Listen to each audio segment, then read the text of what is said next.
नमस्कार श्रोता बंधु मो क्षीरोद कुमार सेठी आसतु आज शुणा अनुताप एवं अवशोषर दोछकी हजिला प्रेमर किसी अव्यक्त आवेग उपर आधारित मोर यही सुंदर स्वरचित कविता अलोड़ा शब्दटी सतरे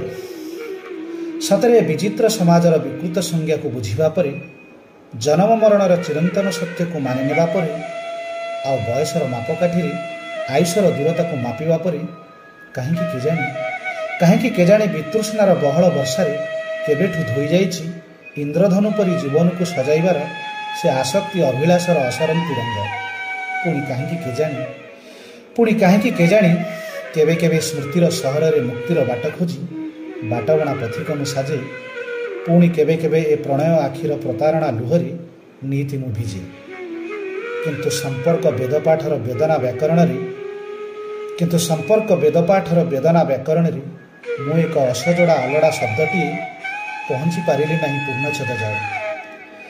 बेले बेले असंपूर्ण वाक्य को सजाइबा को जाई संपूर्ण को खोजे केबे थरे शुभंता कि ये आतुर कानरे तुम असंपूर्ण वाक्यर संपूर्ण मु निजे जहाँ प्रतिटी पृष्ठार मु खोजे तम अदृश्य इशारार चुंबकीय आकर्षण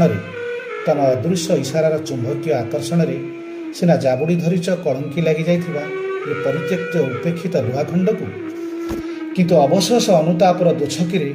असहायतार अलंदुरे कबलित ये कलंकित लुहाखंड कण चमकिब यौवनर से जीवंत रंग ना ये असजड़ा अलड़ा शब्द को संधि करी चढ़ी पार प्रेम अभिधान से एभरेस्ट शृंग ना ये अस्तगामी आकाश दिशब संपर्क से सुनेली किरण तथापि जड़ी जाऊ पछे सबु स्मृतिर सलिता लिभि जाऊ पछे मो जीवनर सत्ता ये अलड़ा शब्दर संयोजन सजाउथी तुम जीवन कविता भूलीजीव ना उपस्थान अतिष्ठ 3-5 से लुचकाली कथा।